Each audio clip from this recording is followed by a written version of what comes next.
मार्च 1993 नई दिल्ली रॉचीफ प्रधानमंत्री से मिलने आए। उन्होंने प्रधानमंत्री को कुछ ऐसा इंफॉर्मेशन दिया जिसके बाद तुरंत एक हाई लेवल सीक्रेट मीटिंग बुलाई गई।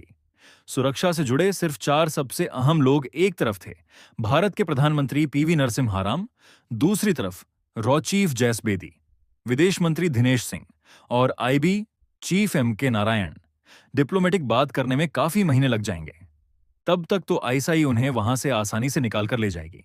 इस बात पर कमरे में एक खामोशी झांके। ऐसे में आईबी चीफ ने वो बात कही जिसने इस मीटिंग का रुख बदल दिया।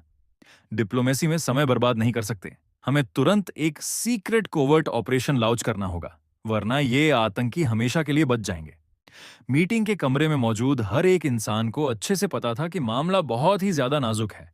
कई घंटों तक अलग अलग रास्ते खोजे गए, दिमाग लड़ाए गए, लेकिन मेमन फैमिली को दुबई से वापस लाने का कोई भी सीधा या आसान रास्ता नजर नहीं आ रहा था। अंत में रॉ चीफ ने प्रधानमंत्री को पूरे आत्मविश्वास के साथ भरोसा दिलाया कि हिंदुस्तान अपने बेगुनाह लोगों के खून का बदला जरूर लेगा। और यहीं से शुरुआत होती है रॉ के उस ऑपरेशन की जिसने पाकिस्तान की खुफिया एजेंसी आईएसआई की रातों की नींद उड़ा दी था। 12 मार्च 1993 बॉम्बे स्टॉक एक्सचेंज सड़कों पर रोज की तरह भारी भीड़ थी।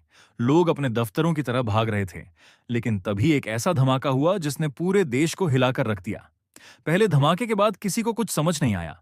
लोगों को लगा कि शायद कोई गैस सिलेंडर फटा है, लेकिन अगले 2 घंटे और 10 मिनट के अंदर पूरी बंबई में एक के बाद एक 12 भयंकर धमाके हुए। एयर इंडिया बिल्डिंग, जावेरी बाजार, सेंचुरी बाजार और पासपोर्ट ऑफिस जैसी जगहों को निशाना बनाया गया। इन धमाकों में 257 बेगुनाह लोग मारे गए, 900 से ज्यादा लोग बुरी तरह घायल हुए, करोड़ों की प्रॉपर्टी पल भर में राख बन गई। देश की इंटेलिजेंस एजेंसियां और पुलिस सब सदमे में थे। कोई नहीं जानता था कि यह हमला किसने किया और क्यों किया, लेकिन इस खौफनाक दिन की कहानी कुछ महीने पहले ही लिखी जा चुकी थी। दिसंबर 1992 का महीना था। अयोध्या में बाबरी ढांचा गिराए जाने के बाद पूरे देश में दंगे भड़क चुके थे। ये दंगे बंबई तक पहुंच गए। दिसंबर 1992 से लेकर जनवरी 1993 तक बंबई जल रही थी। इन दंगों में करीब 1000 लोगों की जान गई। लोगों के घर, दुकानें और दफ्तर जला दिए गए। इन्हीं दंगों की आग में एक स्मगलर का सब कुछ जल गया था। उसका नाम था टाइगर मेमन। टाइगर मेमन के अंदर बदले की आग सुलग रही थी। पाकिस्तान की खुफिया एजेंसी आईएसआई हमेशा से भारत में ऐसा ही कोई मौका ढूंढती रहती थी। जैसे ही उन्हें बंबई के दंगों के बारे में पता चला, उन्होंने अपना खेल शुरू कर दिया। कमरे का दरवाजा खुला और अंदर आया दाऊद इब्राहिम। दाऊद के साथ मोहम्मद दोसा, ताहिर मर्चेंट और टाइगर मेमन भी थे। आईएसआई की अफसर ने मेज पर हाथ रखते हुए कहा, बंबई में जो खून बहा है उसका बदला लिया जाएगा। हमें बस तुम लोगों का नेटवर्क और रास्ते चाहिए, हथियार हम देंगे। दाऊद, इब्राहिम ने टाइगर मेमन की तरफ देखा। टाइगर की आंखों में गुस्सा था। टाइगर ने भारी आवाज में कहा, मैं बॉम्बे को जलाकर राख कर दूंगा। मेरे लोग तैयार हैं, बस मुझे आरडीएक्स और गन्स चाहिए। किसी को भनक भी नहीं लगेगी। इस मीटिंग में तय हुआ कि भारत पर अब तक का सबसे बड़ा आतंकी हमला किया जाएगा। आईएसआई का प्लान बहुत साफ था। वो अपना नाम सामने नहीं लाना चाहते थे। उन्हें एक ऐसा चेहरा चाहिए था जो भारत का ही हो, और इसके लिए टाइगर मेमन से बेहतर कोई नहीं था। फरवरी 1993 में टाइगर मेमन और दाऊद इब्राहिम के नेटवर्क का इस्तेमाल करके महाराष्ट्र के रायगढ़ के पास समुद्री रास्ते से भारी मात्रा में आरडीएक्स, AK-56 राइफल और ग्रेनेड भारत पहुंचा दिए गए। और फिर आया 12 मार्च का वो काला दिन। धमाकों के बाद मुंबई पुलिस तुरंत एक्शन में आ गई।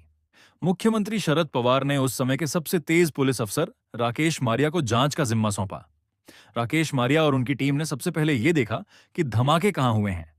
पुलिस की कई टीमें शहर भर में सबूत, पुलिस को शक हुआ कि इसमें भी बम हो सकता है।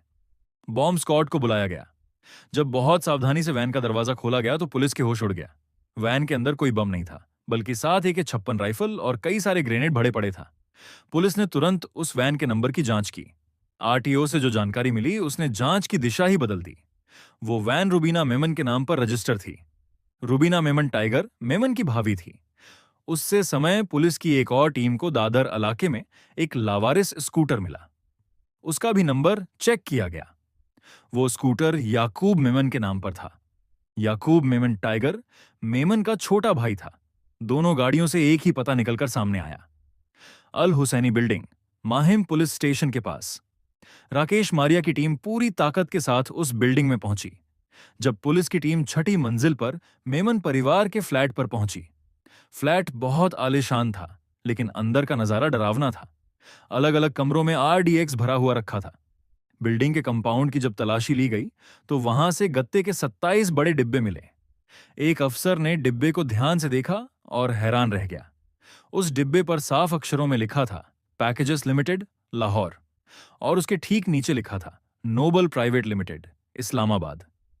कमिश्नर समरा ने तुरंत ये बात दिल्ली में भारत की खुफिया एजेंसी रॉ को बताई।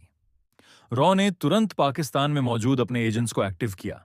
जब इस्लामाबाद में नोबल प्राइवेट लिमिटेड की जांच की गई तो पता चला कि ये कंपनी पाकिस्तान के कैंटोनमेंट इलाके में मौजूद है और इसका काम आरडीएक्स और बम बनाने के सामान तैयार करना है।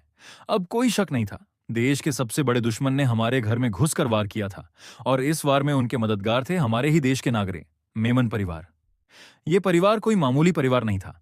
अब्दुल रज्जाक मेमन गुजरात से बंबई आए थे। उन्होंने मेहनत से अपना छोटा सा काम शुरू किया था। उनके 6 बेटे थे। टाइगर मेमन ने पढ़ाई बीच में छोड़ दी और बैंक में चपरासी बन गया। वहां झगड़ा होने के बाद वो सोने की स्मगलिंग करने लगा। लेकिन याकूब मेमन अलग था। वो बहुत पढ़ा लिखा था।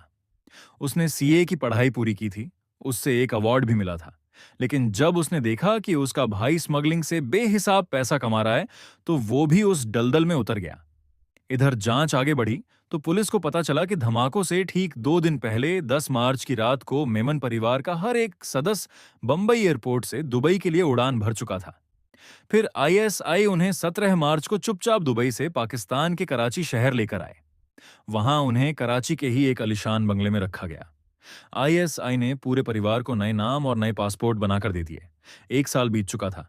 मेमन परिवार अब भी पाकिस्तान में था, लेकिन उनके अंदर अब डर और घबराहट बढ़ने लगी थी। 1 साल तक आईएसआई के साए में रहने के बाद मेमन परिवार की जिंदगी एक जेल जैसी हो गई थी।